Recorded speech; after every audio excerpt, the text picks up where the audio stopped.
Qarşıdan gələn Hələli Salamın mövlud münasibəti təbrik edirəm. Allahdan istəyirəm ki, bizə bu həyatda Əmir əl-Möminə layiq olmağı və qiyamət günündə də şəfaətindən bəhrələnməyi nəsib etsin. Ən böyük sevinc yaşanmalı günlərdən biridir. Çünki Əleyhissalam kamil insan obrazıdır. Əleyhissalam ədalət obrazıdır. Əleyhissalam insaf obrazıdır. Əleyhissalam insanın adına olan bütün kamillik dəyərlərini özündə daşıyan bir kəsdir. Və onun mövludunu yaşamaq əslində haqqı, doğrunu, vicdanı, insanı, insanlığı, bütün bunları yada salmaq. İnsanlığın bir təntənəsini qeyd eləmək. Varlıq aləmində böyük bir hadisəni, böyük bir nurani bir mövzunu, sevincini yaşayırıq və iradə eləyirik, böyük bir sevinç harmoniyasına qovuşaq. Xüsusən Əli Əleyhissalamın mövludu kimi bir mövlud ki, Kəbə mövlududur. Yəni Kəbədə dünyaya göz açıb. Bütün varlıq aləmi üçün çox dəyərli bir olan bir kesin dünyaya gəlişi. Bizim Azərbaycan insanının həyatında Əli Əleyhissalamın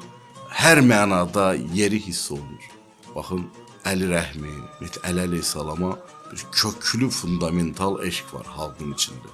Bizim klassiklərimiz, bizim folklorumuz, hamısında Əmir əl-Mömin Əli Əleyhissalamla bağlı fövqəladə mövzular var. Biz deyə bilərik ki, Əli Əleyhissalam Azərbaycan insanının kimliyində, identikliyində, özünü dərkində həlledici sivilizasyon və mədəniyyət kodlarındandır, açarlarındandır. Folklorudur, musiqisidir, muğamıdır, qəzəlidir, teatrıdır, incəsənətidir və s.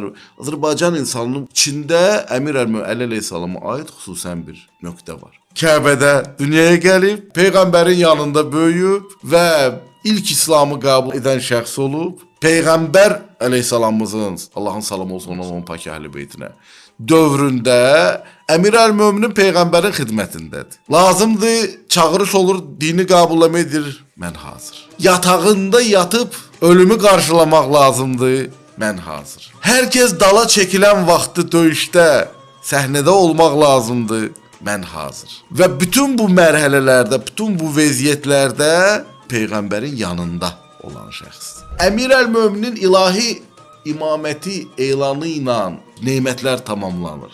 Din öz ən ali kamal dərəcəsinə çatır. Sonuncu nöqtə qoyulur. Zahirən zid görsənən mövzuları özündə cəmləyən bir şey. Baxırsınız ki, ən böyük əslində mənəviyyat adamıdır. Təqvada Əmir əl-Möminin Peyğəmbərin ən böyük şagirdidir. Amma tərki dünya deyil. İrfanda ən